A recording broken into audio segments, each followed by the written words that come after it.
Hello, everyone. Welcome back to Midnight Murmurs tonight. I'll be your storyteller, guiding you through chilling accounts that were never meant to be uncovered.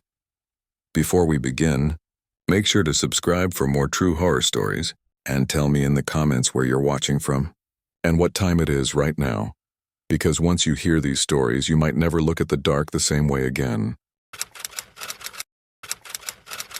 I had been driving for hours through a frozen expanse that seemed to stretch endlessly.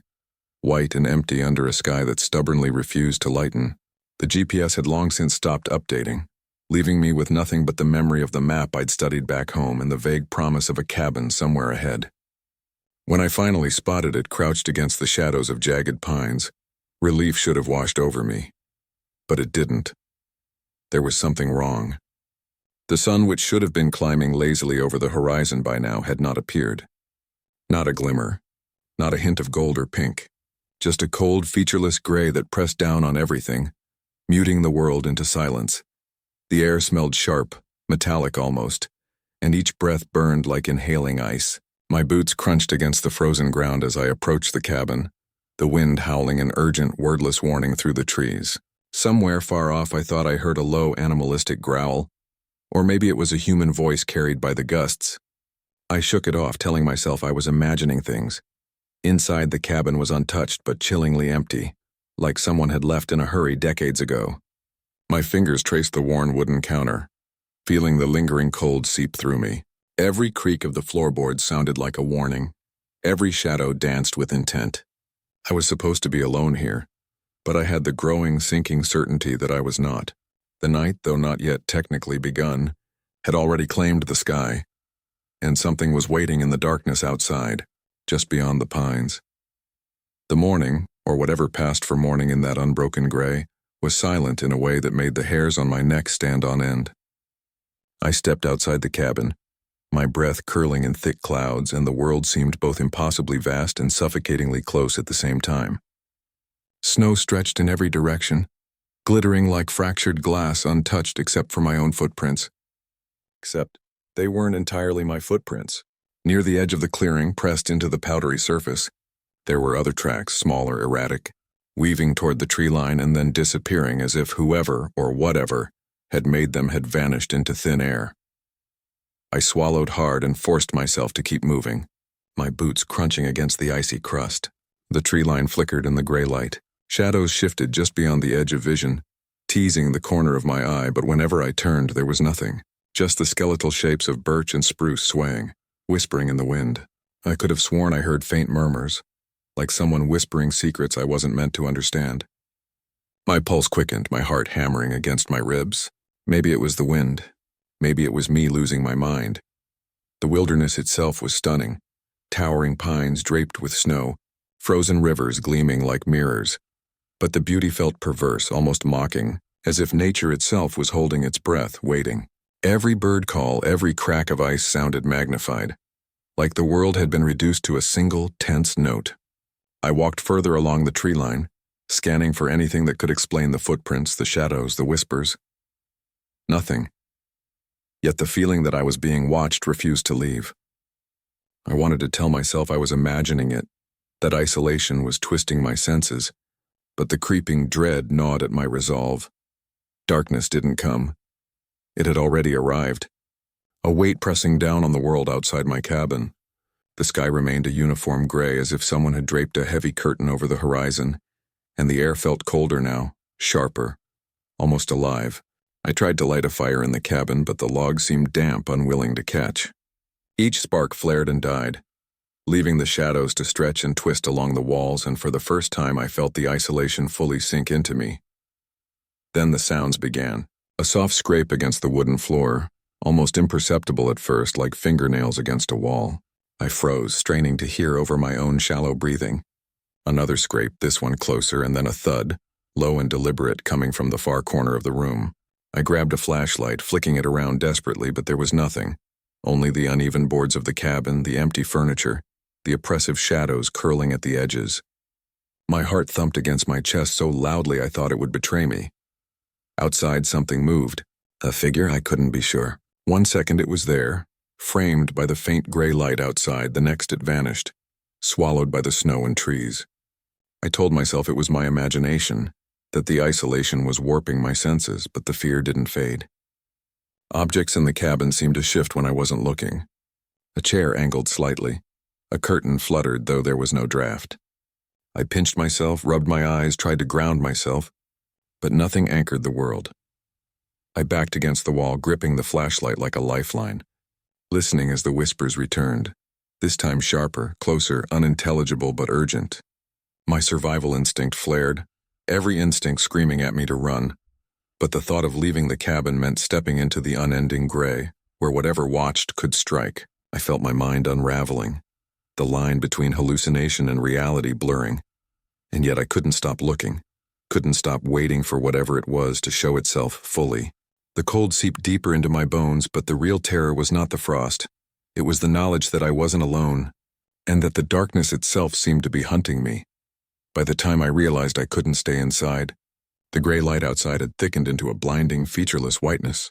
I grabbed my coat and stepped out, hoping to find the main road or some sign of life, but the snowstorm had arrived without warning. It was relentless, whipping across the clearing, stinging my face and blinding my eyes. Every direction looked the same. A frozen wasteland, and the footprints I had left earlier were already disappearing under the assault of wind and snow.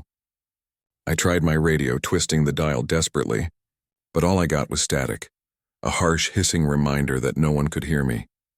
I pulled out my compass, hoping at least that it would guide me, but the needle spun in wild, erratic circles, ignoring north entirely. Panic clawed at my chest as I realized I had no bearings, no plan, and the storm seemed alive, almost purposeful. Then in a flash at the edge of my vision, a figure appeared, a shadow between the trees, half-formed, fleeting, and just as quickly it was gone. My heart jumped and I spun around, catching glimpses of movement, subtle shifts in the snow, muffled rustles that shouldn't have been there. I shouted, though my voice was swallowed by the wind, and saw my breath coil in frantic clouds before me. Somewhere, just beyond the swirling flurries, I thought I heard a faint cry. Human, animal, I couldn't tell, which made my stomach twist into knots. Every step I took, the snow seemed to conspire against me, soft drifts giving way beneath my boots, forcing me to stumble and claw at the frozen ground. The figure, or whatever it was, kept appearing just at the periphery, as if testing me, playing with my fear. By the time I stumbled back toward the cabin, shivering violently and gasping for air, my mind was fraying. Every gust of wind felt like a voice whispering threats, every shadow a pair of unseen eyes tracking my movements. I couldn't trust my senses anymore. The storm was a wall, the forest a trap, and the entity, whatever it was, had made its intentions clear. I wasn't meant to leave, not alive, not sane, not untouched by the darkness pressing down from the endless gray above. I stumbled through the snow toward the edge of a frozen lake, the wind tearing at my coat and whipping ice crystals into my face. The surface shimmered like broken glass, reflecting nothing but gray, and yet I sensed movement beneath it, subtle ripples that shouldn't have been there. Every instinct screamed to run, but I was drawn forward, compelled by some invisible force, by the presence I had felt stalking me since the cabin. The pines loomed like silent sentinels, their long shadows clawing across the snow and in the gaps between them. I thought I glimpsed shapes shifting, too fluid to be human, too deliberate to be animals.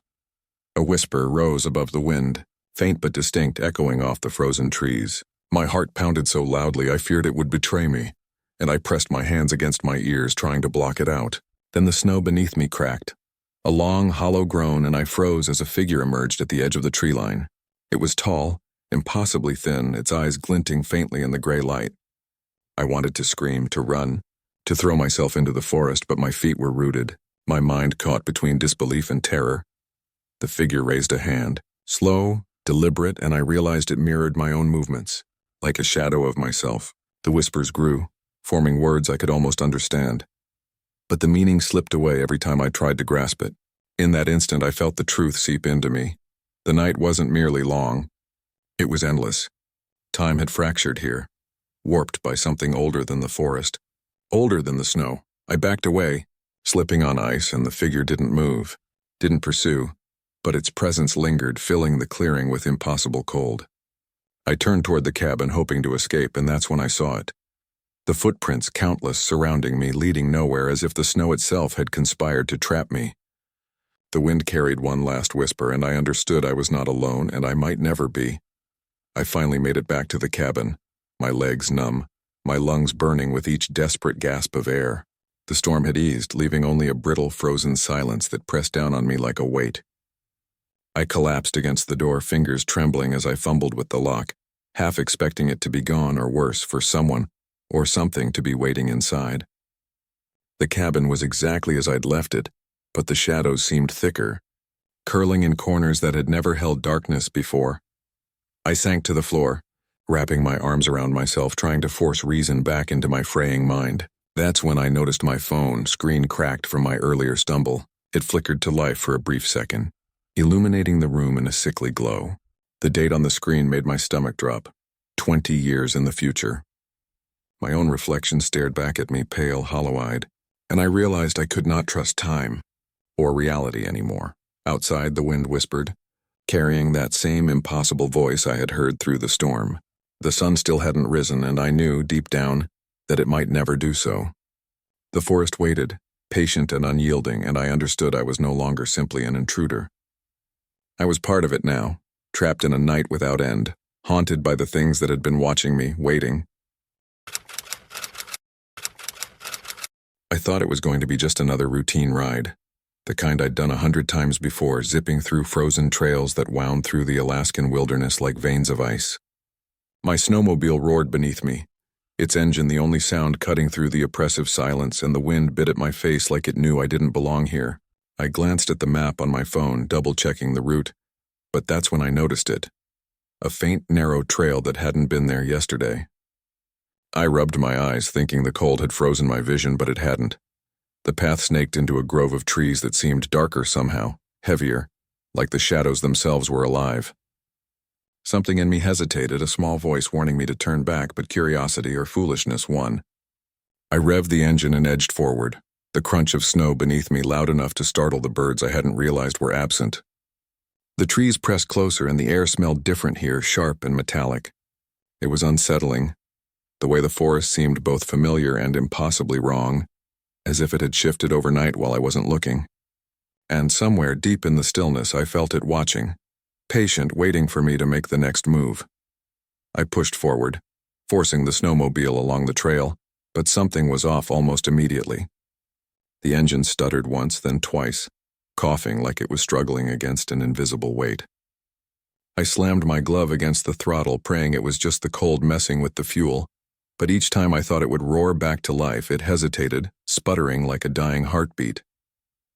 I slowed, scanning the trees that pressed in on either side. At first I thought it was my imagination, but as I rode, the familiar birch and spruce seemed to subtly shift. Branches that had been on the left were now on the right. Shadows twisted in ways that made me question my own senses. Footprints in the snow caught my eye, deep, fresh, human-shaped. But when I looked again, they vanished, leaving the trail smooth and undisturbed, like I had imagined them. The sun was dropping fast, low and red against the horizon, but an unnatural fog started rolling in, swallowing the path ahead in a pale, silent haze. The cold became sharper, clawing through my layers, and my breath fogged in frantic bursts as I tried to push onward. Anxiety gnawed at me, a constant hum in my chest as every instinct screamed that something wasn't right here. This wasn't a trail I knew, or maybe it wasn't a trail at all. Each twist of the path felt wrong, uneven in ways the snow should have made flat. The wind carried whispers, subtle at first, brushing my ears with words I couldn't comprehend. I tightened my grip, forcing myself to focus on the snowmobile, but the fog thickened. The trees seemed closer, and the trail stretched endlessly, refusing to lead me anywhere familiar. My pulse thumped so loudly it echoed in my skull, and I realized with a sinking certainty that I might be somewhere that didn't exist yesterday, or anywhere I had ever been before. The engine finally gave up entirely, a hollow, defeated clatter that left me staring at the snow as if it had betrayed me. The snowmobile was dead. No sputter, no roar, just silence, the kind that presses in around you until every sound you thought you heard before feels amplified. The sun had disappeared behind the jagged horizon, and shadows stretched long and unnatural across the snow. My breath came fast, white puffs curling in the bitter air, and I realized how completely alone I was. That voice in my head, the one I'd always tried to ignore, grew louder. Maybe it was nothing, maybe it was just the wind, but then I heard it. A faint echo, far off, almost human. A voice or a whisper carried from some impossible distance. I tried to call out, but my own words seemed swallowed by the night. Panic prickled across my skin, climbing my spine in icy fingers, dragging with it memories I hadn't touched in years. Wrong turns I'd taken, mistakes I'd made, times I'd left people behind. Regret and fear tangled together, heavy as the fog that crept along the trees. And then the shadows started moving. Or maybe it was just my imagination. But they shifted with intent, sliding between the trunks like living things that had been waiting for me. A rhythm began to pulse through the forest, low and steady like footsteps, though there was no one there. Or if there was, they moved just out of sight. Every instinct screamed to run, to flee into the night, but the snowmobile was useless, and the cold gnawed at my fingers, freezing the resolve that wanted to act. I stumbled forward, unsure if I was following the trail or if the trail was following me. Each sound, each creak of ice, each whisper of the wind felt alive, deliberate. I realized with a cold dread that I was being watched, studied even, and that the forest itself might be more than trees and snow. Something was waiting, and I had nowhere to hide. With the snowmobile useless and night pressing closer, I had no choice but to continue on foot. Each step sank deeper into snow that seemed to grow thicker with every movement, stubbornly holding me back as if the trail itself was resisting my passage. The air was sharper now, each breath a sting in my lungs, and I could feel the forest watching, silent but alive. I stumbled across a rusted trail marker half buried in snow, its paint flaking and unreadable, and further along a broken sled, shattered and frozen solid, lay like a warning. The remnants of past travelers, old footprints, a torn glove, a cracked thermos, surfaced and vanished as quickly as I noticed them. It was impossible. Either my eyes were playing tricks or the trail was rewriting itself around me. The trees had grown twisted overnight, their trunks warped and blackened, reaching skyward in unnatural angles. Shadows pooled and stretched, shifting as if they were aware of my every move. The whispers came again, soft and fragmented like pieces of a conversation I couldn't understand, barely audible over the crunch of snow beneath my boots. I paused, pressing my hands against my face, trying to remember yesterday, trying to reconcile the familiar map in my mind with the impossibility before me. Everything looked like what I remembered, but wrong, too sharp, too dark, too deliberate. A chill ran down my spine as I realized I had no bearings, no idea which way was safe, if any direction even existed. I wanted to scream, but the sound would vanish into the hollow emptiness before reaching anyone's ears. Each step forward brought a growing sense of dread, the kind that burrows deep into your chest, wrapping around your heart. The forest itself seemed to pulse with quiet menace, a slow, deliberate rhythm that suggested patience and intention. I was lost in a place that wasn't just unfamiliar. It didn't obey the rules of the world I knew. And in the distance, something shifted among the twisted trees, a movement I couldn't track, but that promised I wasn't alone, that the trail had a history I wasn't meant to witness. I was moving as fast as the snow would allow, my boots sinking with every desperate step when I saw it. A shadow detached itself from the trees, a figure so tall, impossibly thin, it seemed to stretch the darkness itself. I froze, heart hammering, and that's when I noticed something worse. A snowmobile, or maybe something like mine, gliding silently along the trail, engine dead quiet, its shape warped as if reflected through rippling water. It mirrored my every movement, following me without sound, without reason. Panic surged and I sprinted, leaping over drifts that now seemed unnaturally steep, trying to put distance between myself and the impossible. But no matter how far I ran, the trail seemed to loop back, twisting and reshaping around me, the trees forming the same angles, the shadows falling in the same patterns. Every turn brought me face to face with that ghostly vehicle, always just beyond reach, always observing. My lungs burned, my fingers numb, and every instinct screamed to climb, hide, or somehow escape. But the forest mocked me, bending to a logic I didn't understand. Then the whispers returned, louder now, rhythmic, pressing against my ears with a pulse that matched my own heartbeat. Shapes flitted at the edges of my vision, figures that disappeared when I looked directly at them, but whose presence I felt in every nerve. I stumbled and nearly fell into a hidden ravine, the snow concealing the drop like a cruel trick.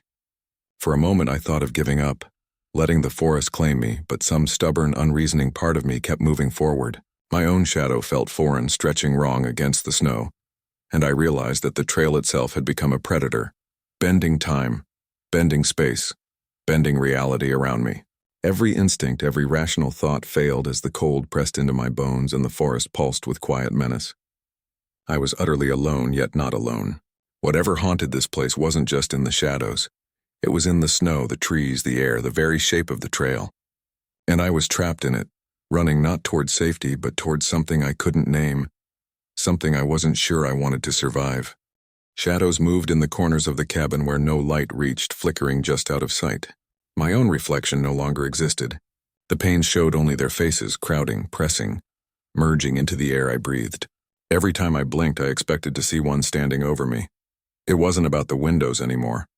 The cabin itself was theirs, and I was the intruder. The last night I knew I couldn't survive another dawn. The faces were everywhere now, no longer bound to the glass. They stood in the corners, crawled along the walls, pressed against the ceiling, their silent screams swallowing every breath I took.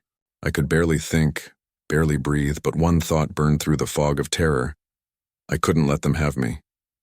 With shaking hands, I grabbed the lantern and the matches. The dry wood of the cabin, the only thing that had ever sheltered me, would now become my weapon. Flames roared to life faster than I expected, climbing the walls, devouring everything I owned. Smoke filled my lungs, but for the first time in weeks, the faces faltered. They twisted in the firelight, flickering like ash in the wind, but they didn't vanish. They only pressed closer, surrounding me as the cabin burned down around us. I stumbled into the snow, choking, fire at my back, frost clawing at my skin. The storm howled, and I realized there was nowhere to run. Their pale shapes bled into the night, circling, endless. My last memory is fire behind me, ice before me, and their faces closing in from every side. The air out there felt sharper than a knife, each breath cutting down my throat and fogging in front of me before the wind snatched it away. The world around me was nothing but endless white, broken only by the jagged black lines of the frozen lake where I'd set my fishing hole. I'd come here for quiet, for the kind of silence only the Alaskan wilderness can offer. But the silence wasn't peaceful. It was oppressive, heavy, like a weight pressing against my chest. Out here, miles from anyone, every sound mattered, and every shadow on the snow felt too close. I sat on the stool by the hole, gloved hands resting on my knees, the fishing line slack in the dark water below. My lantern flickered against the ice, throwing pale light that barely reached the edge of the circle I'd carved out for myself. The emptiness should have been calming, but it wasn't. It felt like the lake itself was holding its breath, waiting. That's when I heard it. A sharp, hollow knock. It came from directly beneath me, echoing through the ice. I froze, leaning forward, certain it wasn't just a shift in the lake. It was deliberate. Something was down there. I told myself I came out here for the quiet, but that wasn't the whole truth. The kind of quiet I was searching for wasn't peaceful. It was the kind that strips everything else away, leaving only you and whatever you've been trying to ignore. Back home, the noise of people, of obligations, of memories I didn't want to face, pressed in on me until I couldn't breathe. Out here, I thought maybe the silence would heal me. Instead, it felt like it was peeling me open. The lake stretched out in all directions, a sheet of white so wide it could swallow the world.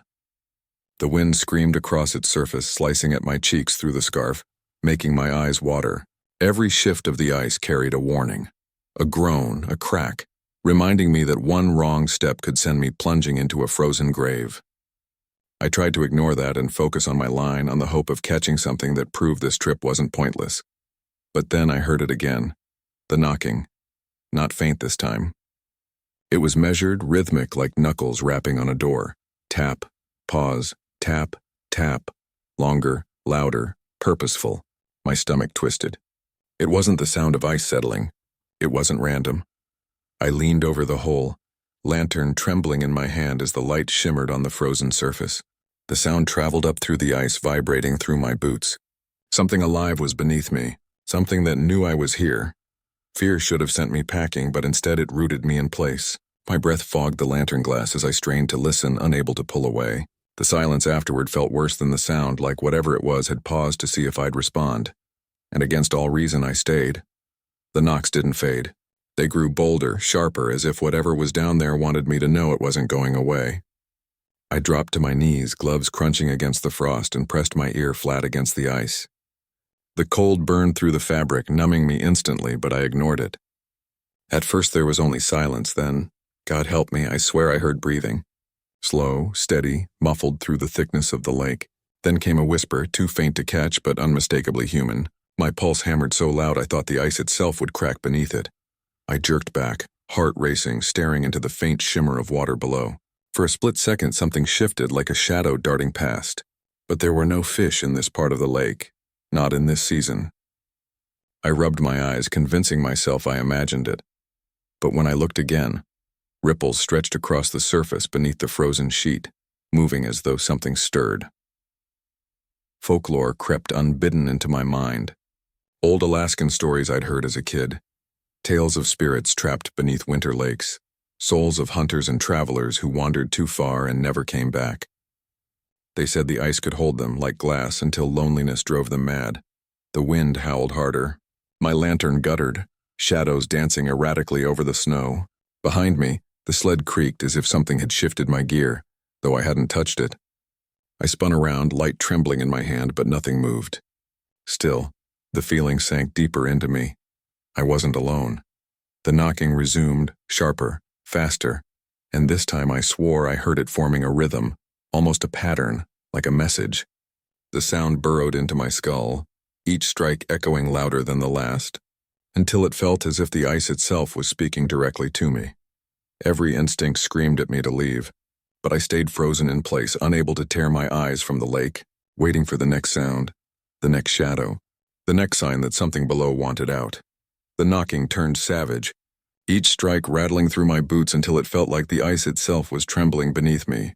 I stumbled back, staring as jagged cracks spiderwebbed out from the hole, sharp white lines slicing across the frozen surface. My first thought was water would burst through and drag me under, but no water came. Instead, something worse did. From the fractures seeped blackness, not shadows, not melt, but a thick, living dark that pulsed like smoke caught inside glass. It crawled across the ice toward me, curling around my boots, swallowing the lantern glow. Panic finally snapped through the fog of fascination. My hands fumbled with the sled, desperate to pack up, to run, to forget I'd ever set foot on this cursed lake. But when I turned, my chest tightened. The sled wasn't where I left it. The wind had swallowed its tracks. The trail I'd carved erased completely. Behind me stretched nothing but a white void of storm. No direction, no way back. I spun, heart slamming against my ribs. That's when the pounding changed. It wasn't random anymore. Between each crash of ice came syllables, rough and broken but unmistakable. My own name, drawn out, muffled, rising from beneath the surface. Shapes began surfacing beneath the fractured sheet, faint at first, then undeniable. Hands pressed against the underside, pale and distorted. Fingers splayed as if clawing for escape. Faces followed, sunken cheeks, wide eyes clouded with death, mouths gaping silently in the frozen dark. The ice quivered with their weight, the pounding turning frantic, then shifting into a rasping scratch, nails dragging across the barrier between their world and mine. I staggered back, bile rising in my throat. Their eyes, they weren't strangers. One pair, wide and brown, stopped me cold. It was my brother's face. He'd drowned years ago, swept under river ice before anyone could reach him. I hadn't seen those eyes since the day they closed forever. Yet here they were, staring straight through me. His lips moved, and though muffled, the voice was his. My name, spoken in a tone both pleading and accusing. Then came others, friends long gone, voices from the past twisting together into a chorus that clawed at my sanity. The ice buckled, groaning under the strain, cracks racing outward. Darkness seeped upward like ink through veins. I knew it was seconds from breaking. I turned toward the storm, but the wind screamed back, offering no path, no promise of survival. Ahead of me, the faces pressed harder, desperate, relentless. Run blind into the blizzard or stay and face what waited beneath. My legs trembled as the decision closed around me. The ice gave a scream like splintering glass and collapsed beneath me. I plunged forward, arms flailing, the world tilting into chaos. For a heartbeat, I felt nothing but air. Then the freezing black swallowed me whole. The cold was so violent it didn't just sting. It crushed, flooding my lungs before I could even scream. Faces swirled around me in the murk, their mouths stretching wider, their hands clawing at my clothes, pulling me deeper into their endless grave. But then, just as suddenly, I was on the surface again, sprawled across solid ice, coughing, gasping, my body shuddering. The hole behind me yawned open and something was climbing out. A shape, hunched and dripping, dragging itself from the water with jerking, unnatural movements. I couldn't see its face, but I knew it was one of them. The things I'd seen pressing against the ice. The voices that had called my name. I squeezed my eyes shut, telling myself this couldn't be real, that my mind had fractured in the loneliness, inventing horrors to punish me. Yet even with my eyes closed, I heard it. The knocking. Slow. Steady. But this time it came from inside my skull, echoing where no silence could reach. The Alaskan nights last longer than anything I ever imagined. Out here in this lonely cabin buried beneath layers of snow and silence, time feels stretched, like the darkness itself is alive. The cold creeps into my bones no matter how fiercely the fire burns, and the stillness outside is so absolute that even the smallest sound inside feels deafening. I came here for solitude, for quiet, but what I found instead feels more like exile. There's no one for miles, just frozen trees and an endless expanse of white, swallowing the world whole. At night, the windows are the worst. They loom like dark mirrors, catching my reflection in the firelight. Sometimes I stare at them too long, just to remind myself it's only me in here. But then, every so often, I catch something I can't explain. A flicker, a shadow, a shape that doesn't belong to me. I tell myself it's my imagination, tricks of the light, the way my tired eyes bend reflections. But when I blink, when I lean closer, there are moments I'm almost certain another face stares back. Pale, unfamiliar, and waiting in the glass. And that's when the silence outside feels suffocating. I came to Alaska because I thought I needed silence. My life before this had been loud, suffocating, full of expectations I could never live up to. Out here, I believed I'd finally find peace, a place where I could think, write, maybe even start over. I rented this cabin at the edge of nowhere, a structure weathered by years of storms, but sturdy enough to hold against the bitter wind. At first, the solitude felt liberating. No traffic, no voices, no reminders of the world I left behind. Just me, the fire, and the wilderness. But as the days bled into endless night, the silence stopped feeling like freedom. The sun disappeared earlier and earlier until it was gone completely, leaving me in darkness that stretched for weeks without relief. I hadn't realized how heavy that kind of night could feel, pressing down on my chest, stealing any sense of time. My thoughts grew restless, my nerves sharper. I started hearing things, soft thuds outside, the unmistakable crunch of footsteps in snow. I would rush to the window, breath fogging the glass, only to see nothing but empty drifts glowing under the moonlight. I told myself it was animals. Wolves, maybe. The cabin walls creaked, the wind howled, and every noise could be explained. Still, I couldn't shake the unease gnawing at me. Reflections played tricks too. When I looked into the window, sometimes I swore the shape looking back wasn't mine. It would vanish the instant I leaned closer, but the shiver it left behind clung to me long after. I tried to laugh at myself, calling it cabin fever, but the laughter always died in my throat. Nights stretched longer, and with them came whispers of paranoia. I'd sit by the fire listening, straining my ears for sounds I prayed I wouldn't hear again. Yet almost every night there it was, the faint crunch of snow moving just beyond the cabin. I'd grab the lantern, fling the door open, and step into the freezing air. My boots sank deep, my breath hung white, and the woods loomed endless. But the snow lay untouched, smooth as glass, no trace of anything passing through. Still, I knew what I heard. And the longer I stayed, the harder it became to convince myself I was alone. It happened on a night colder than the rest, when the fire was burning low and the silence felt sharpened like a blade. I was sitting at the table, scribbling half-formed thoughts in my journal, when something pulled my eyes toward the window. At first, I thought it was just my reflection again, warped in the uneven glass. But then I froze. The face staring back wasn't mine.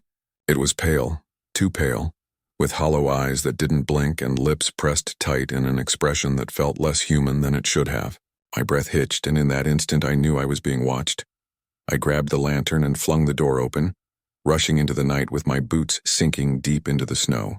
The cold slapped me awake, and the lantern light cast long, eerie shadows across the drifts. But there was nothing, no one. The snow lay smooth and untouched, no footprints leading to the window, no sign of life at all. My skin crawled as I turned back toward the cabin, its windows glowing dimly behind me, looking more like eyes than glass. The following night, it didn't stop with just one. I was jolted awake by that same heavy silence, the kind that presses too close. When I looked, there were faces at nearly every window. Different shapes, different expressions. Some old, some young, but all pale, expressionless, watching. I stumbled back, heart hammering, yet the glass remained unbroken, the figures unmoving. I forced myself to count them, but each time I blinked, the number seemed to change. I wanted to run, to get in my truck and drive until the cabin was nothing but a bad memory. But the storm outside had swallowed everything. Snow piled against the door, winds howled like a living thing, and the road out had disappeared days ago. I was trapped, surrounded, and the knowledge of it gnawed at me. The faces didn't leave, not when I lit every lantern, not when I tried to convince myself it was exhaustion playing cruel tricks. They stayed, pressed against the windows as if waiting for me to open the door. And in the darkness, I began to wonder how long I could last. The faces wouldn't leave me, so I turned to distraction, desperate to make sense of what I was seeing. My journal became less about my thoughts and more about questions. Who built this place? Who lived here before me? When the storm finally eased enough for a trip into the small nearby town, I asked around carefully, not wanting to sound insane. The locals exchanged glances when I mentioned the cabin. Their voices dropped, and the words that followed made my stomach turn. They told me a family once lived there decades ago. A man, his wife, 2 children. No one ever saw them leave, yet one winter they simply vanished. Supplies untouched, beds unmade, a half-cooked meal still on the stove. After that, no one stayed long. They called it cursed, muttering about window watchers, figures that appeared to anyone foolish enough to spend the winter there. Most avoided the subject altogether, as if speaking of it invited something closer. Back at the cabin, the faces felt different, bolder. They didn't just watch now. They pressed closer, their pale features almost flattening against the glass as though testing its strength. I stopped sleeping properly.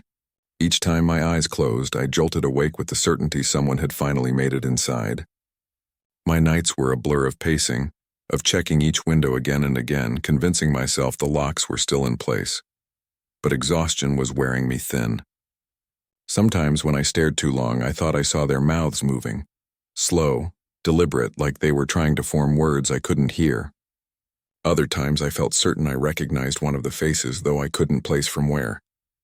My reflection had all but disappeared. The windows no longer showed me at all. They only showed them. And as the hours bled together, I realized I was beginning to dread more than the silence outside. I dreaded what would happen the moment I finally fell asleep and couldn't wake fast enough. The night it changed, I knew immediately. The faces weren't content to just stare anymore. I was pacing the cabin, lantern light throwing nervous shadows across the walls when I noticed their mouths. Slowly, unnaturally, they began to open, stretching wider than seemed possible, yet not a sound came out. Their silent screams pressed against the glass, eyes fixed on me with such intensity that I staggered back. Wherever I moved inside, their eyes followed, dozens of them tracking me with unbroken focus. I covered the windows, but it didn't matter. I could still feel them pressing in, refusing to be ignored. The pounding began the next evening. A steady rhythm at first, like knuckles on glass, then faster, angrier. The windows shook as if they might give, yet the sound was wrong. Muted, distant, like hearing through water. I clamped my hands over my ears, but the vibrations rattled through my bones. My world shrank to the fire, the walls, and the endless assault from all sides. Then came the moment that shattered everything. I woke one night drenched in sweat, the fire dying low. I glanced at the nearest window and froze.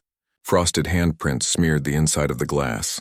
Not outside, inside. My chest seized as the lantern trembled in my grip. They were here.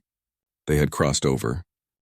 I stumbled forward, every muscle burning, lungs screaming with cold, and then the forest abruptly opened into a small clearing, the snow flattened and eerily quiet. My eyes went to the snowmobile, and it was there as if untouched by the chaos behind me, gleaming and perfectly intact, engine purring like nothing had ever happened. I knelt beside it, hands shaking, trying to make sense of what I was seeing, my mind racing through rational explanations, none of them sticking. The sun, or what I thought was the sun, had dipped below the horizon, but the light here seemed softer, almost wrong, as if filtered through some unseen haze. I looked around and realized the trail I'd followed no longer existed.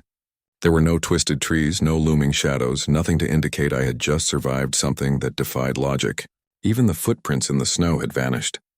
My phone flickered to life for a second, and I swore I saw the date. Years in the future, a place I didn't recognize.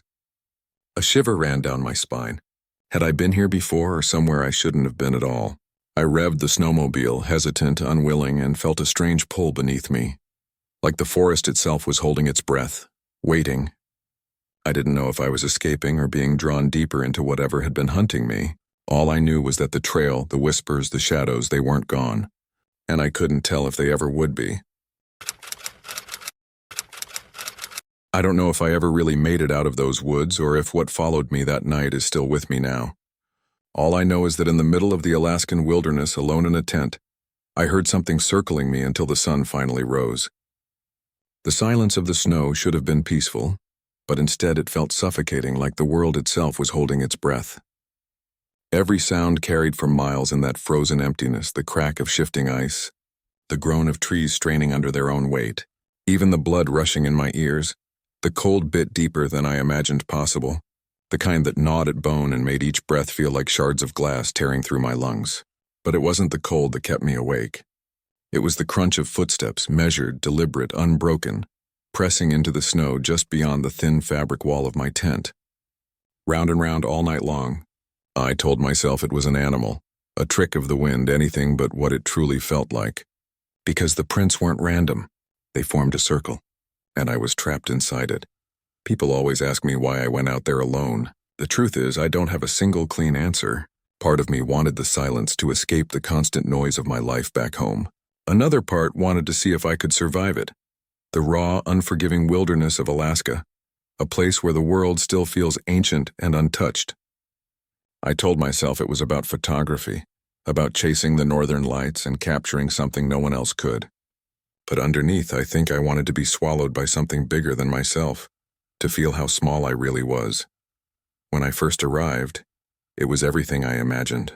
Towering evergreens stretching beyond sight, endless plains of snow that glittered under the pale moonlight, skies that looked painted by gods. At night, the aurora spilled across the heavens in ribbons of green and violet, so beautiful it made me forget how brutal the cold was. Out there, the silence wasn't empty. It was heavy, alive, almost oppressive. It pressed in on me until I felt like even my thoughts echoed. The locals I met at the last trading post gave me strange looks when I told them my plan. One old man warned me not to camp too deep in the woods, muttering about things that walk when men shouldn't. I laughed it off. I thought it was superstition, the kind of campfire story meant to keep kids close to home. I didn't let myself believe he was serious. By the time I set up my tent on the second evening, I'd already hiked miles through snow that came up to my knees. Exhaustion was setting in, but so was a strange exhilaration. I felt untouchable, like I had conquered something wild. Then, while gathering firewood, I spotted the first set of tracks. They were pressed deep into the snow, fresh and sharp.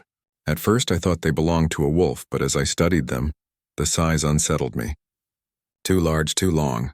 The stride was uneven yet purposeful, leading from the trees and disappearing into the flat white nothing.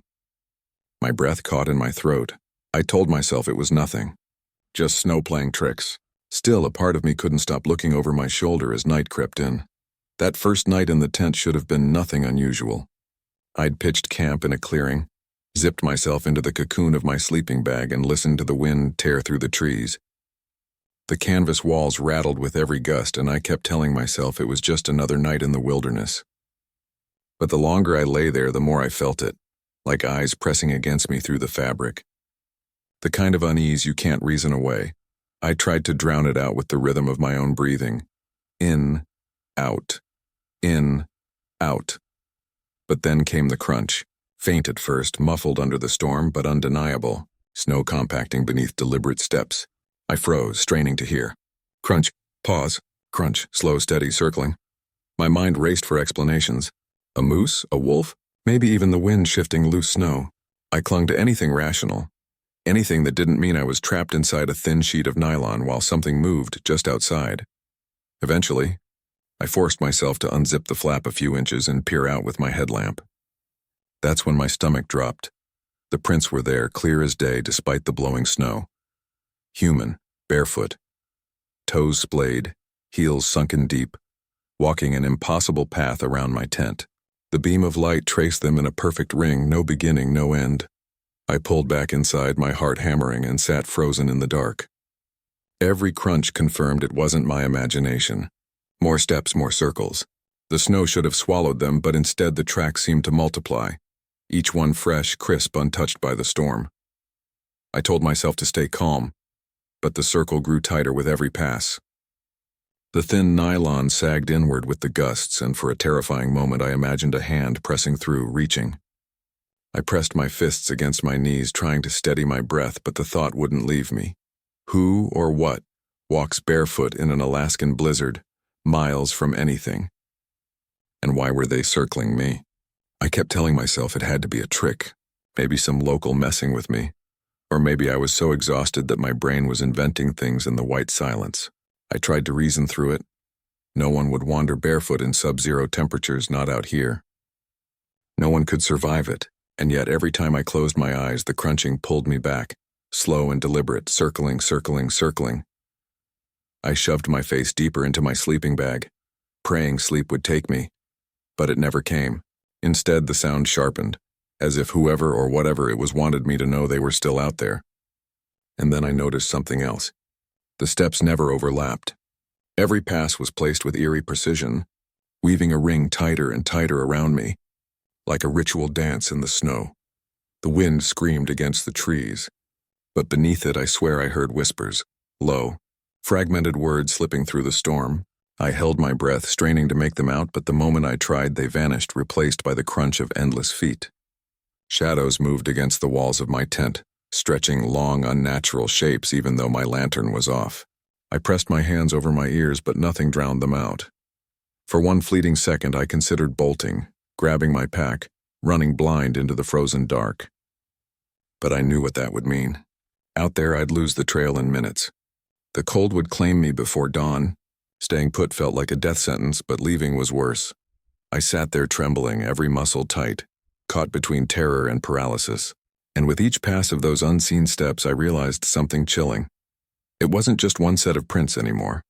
It was many. A circle of figures moving in perfect unison, keeping me trapped inside the shrinking world of my tent. Sometime around 3 a.m, everything stopped. The footsteps, the whispers, even the wind seemed to die all at once. The silence was so sudden, so absolute, that it made my ears ring. I lay there rigid, every nerve in my body braced for the next sound. When none came, relief trickled through me, fragile and fleeting. Maybe it was over. Maybe the storm had swallowed everything whole. That thought lasted less than a heartbeat. The walls of the tent buckled inward, the nylon sinking as if invisible hands were pressing down from all sides. I scrambled backward, my heart lurching into my throat. It wasn't a gust of wind. This was deliberate, forceful, hungry. My shaking hands fumbled for the flare gun, and before I could think twice, I unzipped the flap and lunged into the night. The cold slapped me raw, but it wasn't what made me gasp. The snow around my tent was carved with footprints. Not a dozen, not even 100. Hundreds upon hundreds, perfectly circling, spiraling outward like some endless design stamped into the earth. At the tree line, something moved. A figure impossibly tall, its skin pale against the dark. It stood motionless, watching. My breath hitched, the flare gun trembling in my grip. I fired. The world exploded in red light, the snow glowing like blood. For a fraction of a second I saw them. Dozens of figures standing between the trees, their faces blank, their bodies still as if waiting for something. And then, gone. The flare burned out, plunging the forest back into blackness. The silence returned, heavier than before, wrapping itself around me until I could barely breathe. When the first light of dawn bled across the horizon, I realized I had survived the night. The forest was still, the storm finally broken, and for the first time in hours I could hear nothing but the rasp of my own breathing. My body ached from the cold, my mind raw from sleepless terror. Somehow I had made it, or so I thought. I stepped out of the shredded tent, every movement stiff and deliberate, as if the world itself might shatter if I moved too quickly. The snow glittered beneath the pale sunrise, blindingly beautiful, almost enough to make me forget what had happened. Almost. That's when I saw them, the prints. They covered every inch of snow around me, circling, endless, but something was wrong. I followed the tracks with my eyes, expecting them to vanish into the trees.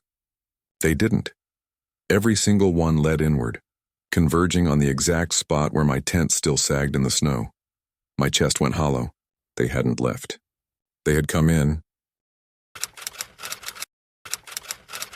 The wind cut through me like knives as I pushed my sled across the frozen trail, my dog team straining against the harness with steady rhythm. The only sound was the crunch of paws on snow and the rasp of my breath inside my scarf. Then, without warning, they froze. Every last one of them dug their claws into the ice, ears flat, tails low, bodies trembling as if an unseen wall had risen in front of us. I shouted, tugged the lines, urged them forward, but they wouldn't budge. Their eyes weren't on me, they were fixed ahead, on something I hadn't noticed yet. I lifted my lantern, the light cutting into the dusk, and there it was, a cluster of broken roofs and leaning cabins half buried in snow. An abandoned village. My chest tightened. I'd traveled this stretch a dozen times, memorized every bend and landmark, but I swear to God this place wasn't on any map I'd studied. The air itself seemed heavier here, like the cold carried a weight of silence. The dogs whined. One growled low in his throat, refusing even to take a step closer. Something about that village wasn't just empty, it was wrong. The Alaskan wilderness has a way of humbling you, stripping you down until every breath feels borrowed. That night, the cold was merciless, biting into my skin even through layers of fur and wool. The wind roared like a living thing, flinging sharp pellets of snow against my face, and the world beyond my lantern's glow was a shifting blur of white and shadow. Out here, survival isn't about courage, it's about trust. Trust in your dogs, trust in the trail, trust in instincts honed by repetition. But as I stood there, my dogs trembling and refusing to move, I realized trust could turn to fear in an instant. Through the swirling snow, the shape of the village grew clearer. Crooked cabins with caved-in roofs leaned like broken teeth jutting from the ground. Some were half swallowed by drifts, their windows black holes staring into nothing. My dogs whined, pulling against their harnesses, claws scraping the ice as though they were desperate to dig their way backward rather than face what lay ahead. One of them snarled, lips curling, hackles raised at shadows I couldn't see. Every nerve in me screamed to turn around, but something stronger, curiosity or maybe arrogance, anchored me. I tied the dogs to a pine jutting through the snowbank, their howls echoing behind me, and stepped closer. That's when I saw it. Tracks in the snow, faint, half buried, but too fresh to belong to the villagers who'd abandoned this place decades ago. My lantern flame wavered in the wind and the silence pressed harder. No creak of wood, no shifting of ice, no natural sounds at all. Just me, my breath, and the eerie weight of a village that had no right to be here. I moved slowly between the cabins, my lantern casting shaky light across the frozen wreckage. Tools lay scattered in the snow as if dropped mid-task, an axe buried in a log, a rusted kettle tipped beside a doorway, a sled overturned and half consumed by frost. It looked like the whole place had been abandoned in a single night, every detail frozen in time. I brushed snow from a windowsill and found a child's mitten, stiff as wood, the bright red fabric dulled to a sickly brown. My breath fogged the glass as I peered inside, but the darkness within felt deeper than it should, like the house was swallowing the light. As I walked further, the marks began appearing. At first I thought they were cracks in the wood, the result of decades of weather. But then I saw the grooves, deep uneven claw marks carved into doors, splintering the frames.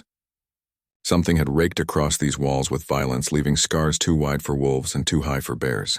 My stomach tightened as I ran my fingers across the gouges, the wood still sharp to the touch. Then came the sound, a howl, distant yet piercing, carried by the wind. It wasn't the wild, lonely cry of wolves I'd grown up hearing. It was layered, distorted, almost human, like voices rising in chorus. My blood ran cold. The dogs erupted behind me, snarling and yelping, straining so violently against their harnesses I thought the leather would snap. Their panic was absolute, primal, as if they recognized something I couldn't yet see. I tried to steady my breathing, but doubt gnawed at me. Every instinct told me to cut the lines, run to the dogs, and flee back into the storm. Yet I stood rooted in place, my lantern shaking in my grip. Whatever had emptied this village hadn't left quietly. The howling carried again, closer this time, echoing through the hollow streets. And for the first time I wondered if I had just stepped into the same trap that swallowed them whole. The largest structure in the village stood near the center, its roof sagging under decades of snow, but still intact enough to dwarf the smaller cabins around it. My lantern light spilled inside through the broken doorway, revealing a wide hall, its walls lined with splintered benches and a fire pit at the center filled with ash frozen solid. I crouched near the pit, running my glove over the brittle remains. The fire hadn't been warm in a lifetime, yet scattered around it were bones of animals, charred and cracked, as if the villagers had gathered here for one last desperate meal before vanishing. Then I saw the walls, scrawled in uneven strokes blackened with soot, and what looked disturbingly like dried blood were words I couldn't fully understand. They were written in native tongue, fragments I recognized from old stories, warnings, prayers, curses. Over and over, the same message seemed to repeat. It comes with the storm. My throat tightened as the wind roared louder, rattling the boards above me. I turned toward the doorway, and that's when I noticed the shadows. They flickered across the snow, elongated, darting between cabins, yet no bodies cast them.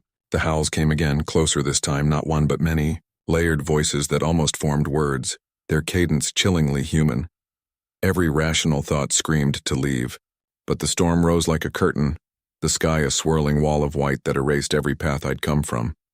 My dogs howled in the distance, their cries muffled by the wind. Snow lashed against me, driving needles into my skin, forcing me back toward the smaller cabins on the edge of the square. I stumbled inside one, slamming the door against the gale. Darkness wrapped around me, broken only by the trembling flame of my lantern.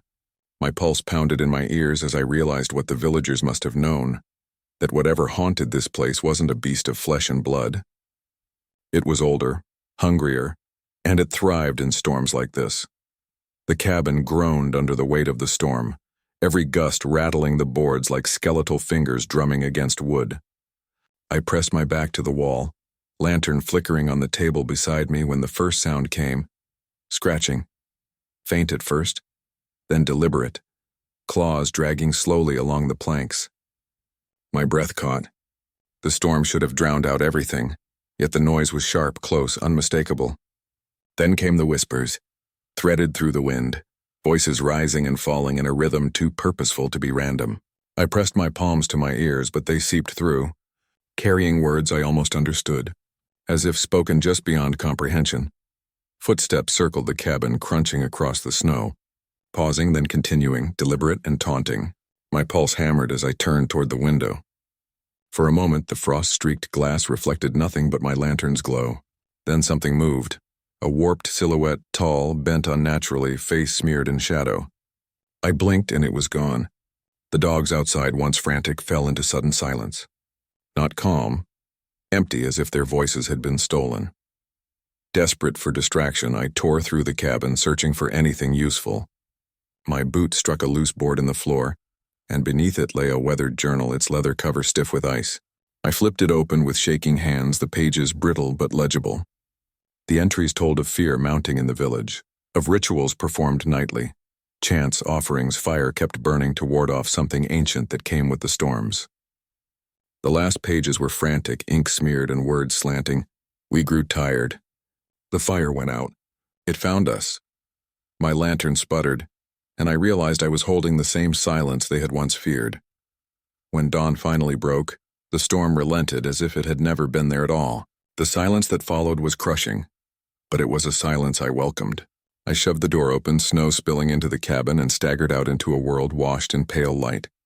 My dogs were still tied where I had left them, alive but trembling, their eyes wide and glassy as though they had seen every nightmare the night had hidden from me. Not one of them moved toward the village. Their bodies leaned away, every instinct screaming to be gone. I untied the lines with shaking hands, glancing back only once. The cabin stood motionless, cloaked in frost and shadow, yet I wasn't alone. Figures lingered among the ruins, tall, still, watching. Their shapes blurred against the drifting snow, but I felt their eyes fixed on me. They didn't chase, didn't call, only waited. The dogs pulled, desperate to leave, and I let them, the sled jerking forward into the open wilderness. Even as the village shrank behind us, I couldn't shake the weight of that gaze.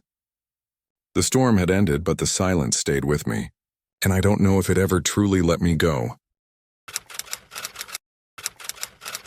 The first time my boots sank into the Alaskan snow, I felt like I had stepped onto another planet.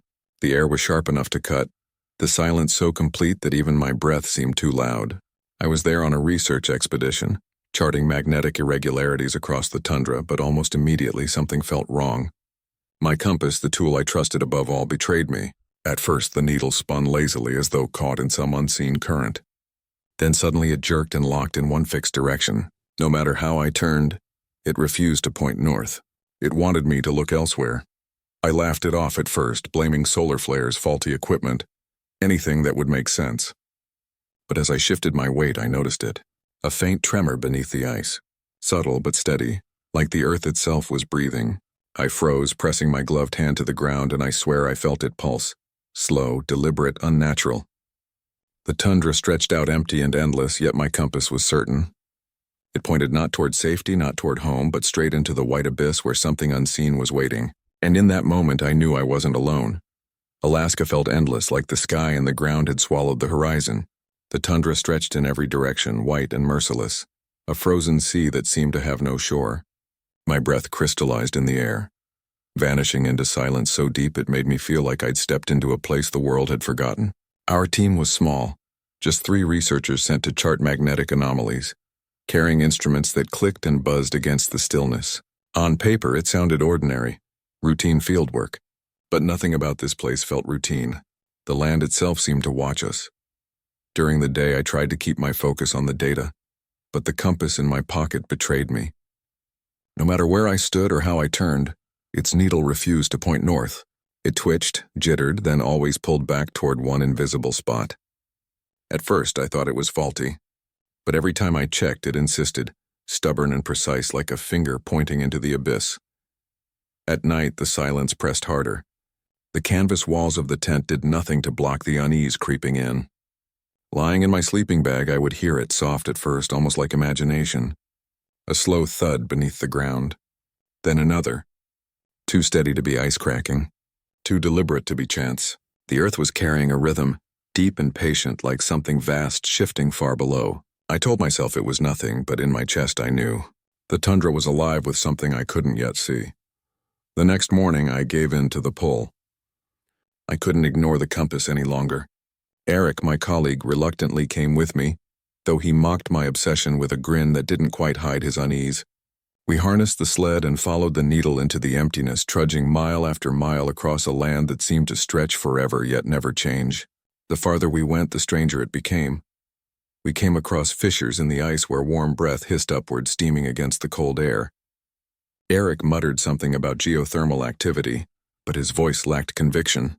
Nearby, carved into exposed rock, I found grooves, long claw-like gouges etched deep into stone. They didn't look like the work of weather. They looked like marks left by something that had once struggled to get free. Even the wildlife had vanished. No birds wheeled overhead. No tracks broke the snow. The land was empty, drained of life, as though it belonged to something else. Beneath our boots, the vibrations grew stronger, faint at first, then steady, pulsing with each step. That night, camped under the vast, pitiless sky, I woke to chaos.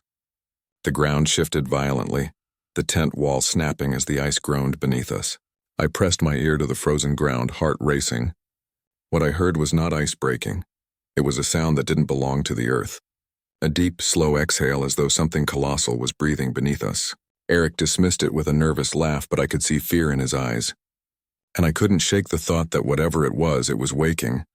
When the tension between me and Eric reached a breaking point, I left our camp and trudged through the snow toward the nearest settlement.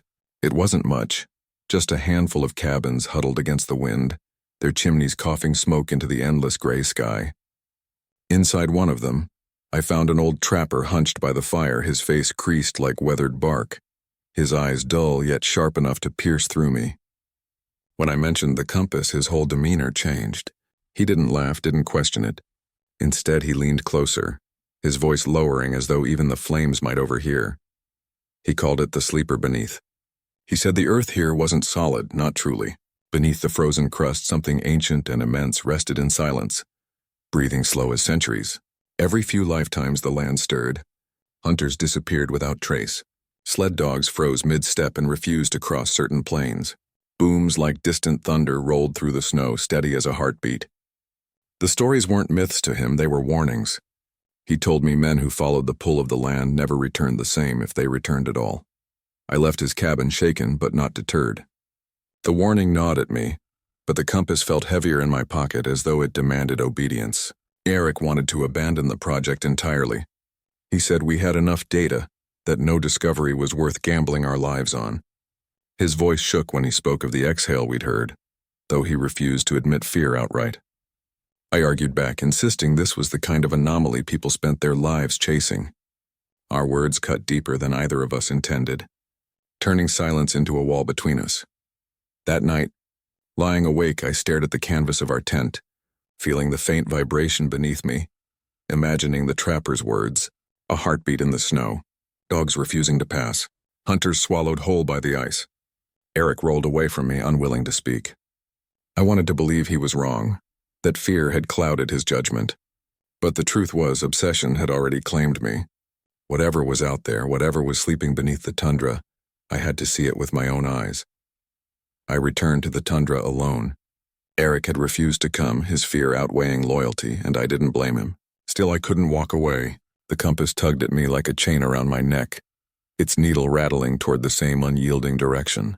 Each step deeper into the snow felt like surrendering to something I no longer controlled. The land changed as I drew closer. The ground beneath me rose and fell in slow, impossible waves as though I was walking across the chest of a buried giant. My boots sank into ice that shivered with every tremor, the vibrations no longer faint but undeniable, rolling through my bones. The air tasted different too, thicker, damp, laced with the metallic tang of stone splitting underground. At last I reached a stretch of ice thinner than glass. A faint glow pulsed from beneath, blue and sickly, flickering with each breath of the earth. I dropped to my knees, pressing my palm against the surface. Warmth bled through. Then with a sickening crack, the crust split, collapsing into a cavernous void. I scrambled to the edge and froze.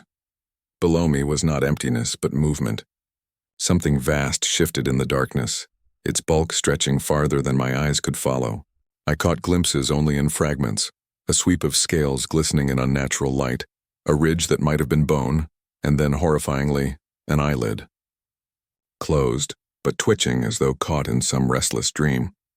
The sound that followed was worse than sight, the groaning rumble of a jaw dragging open, air hissing out in a deep, shuddering exhale that fogged the cavern walls. My compass needle spun violently, clattering inside its casing before locking again, trembling toward the thing below. My heart hammered in rhythm with the earth's pulse, a terrible synchronization that made me feel claimed. For a moment I couldn't move. I couldn't breathe. I thought if I stayed another second it would sense me. I stumbled backward, clawing at the snow, terrified that the ice beneath my boots would break again. Yet even as I fled, I couldn't shake the sight of it. The tundra wasn't dead land, it was a body, and whatever I had seen was only a fraction of what lay sleeping beneath.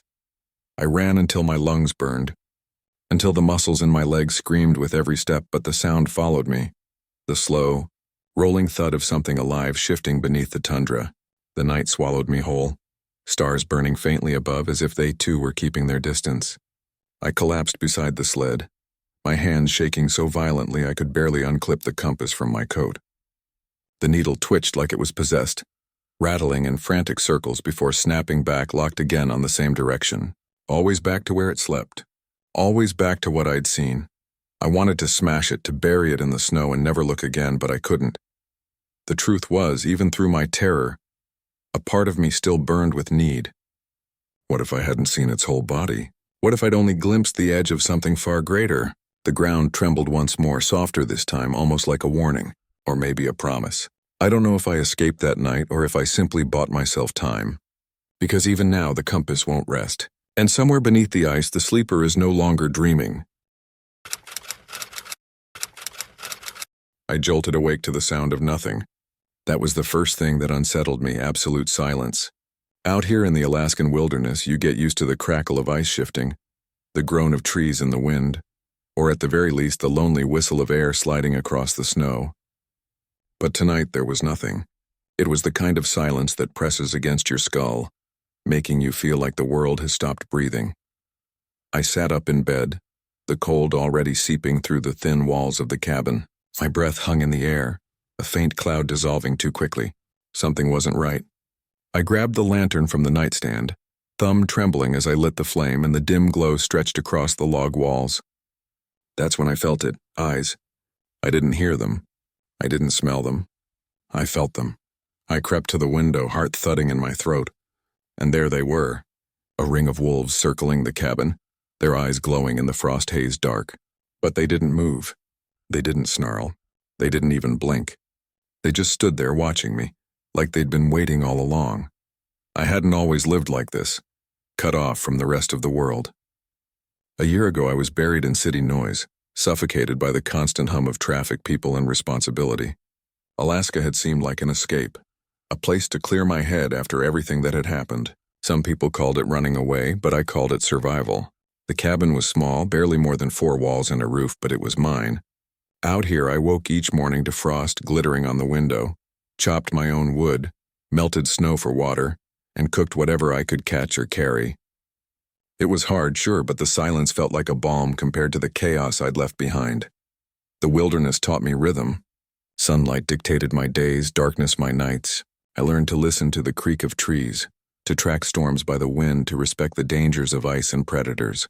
But even predators behaved predictably, at least they were supposed to. One evening, as I hauled wood back to the cabin, I noticed a shape on the ridge. A wolf. Perfectly still, its body outlined against the fading sky. It didn't move, didn't turn, didn't blink. Just watched. I told myself it was nothing. Just a wolf being a wolf. But deep down, something in my gut whispered otherwise. Something about the forest had shifted. I pressed my face against the frosted glass, hoping the lantern's glow would chase them back. But their eyes only burned brighter in the dark.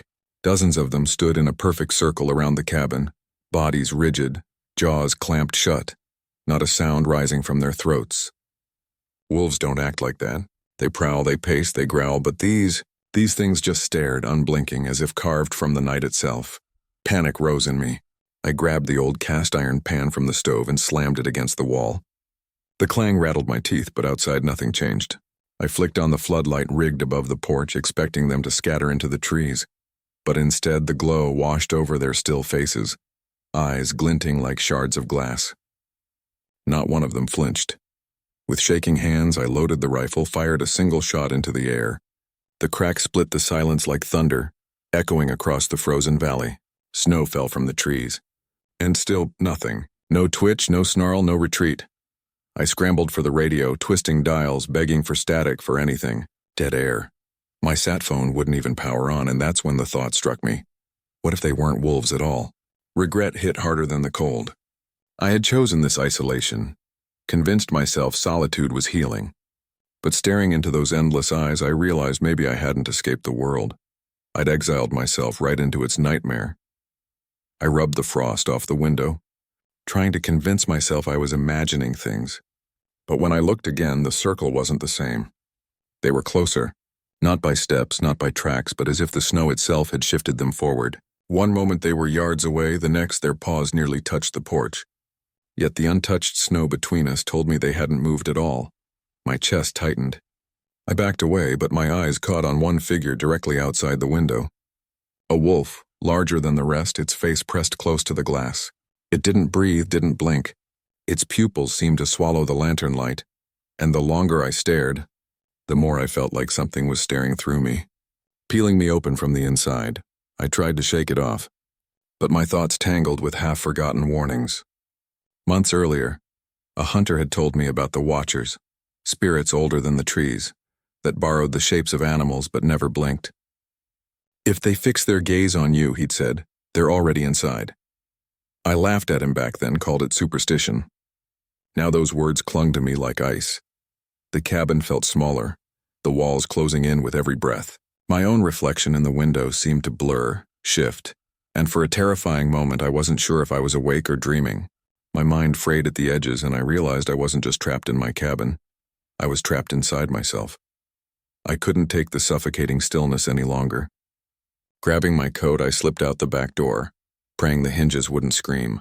The cold slammed into me like a wall, the kind that steals your breath in seconds, but I forced myself forward into the snow. My boots crunched too loud, each step betraying me. Yet when I glanced back, the wolves at the front of the cabin hadn't moved. For a flicker of hope, I thought I'd outsmarted them. Then I saw it. Ahead, in the dark line of trees, two eyes glowed. Not behind me, not circling, waiting.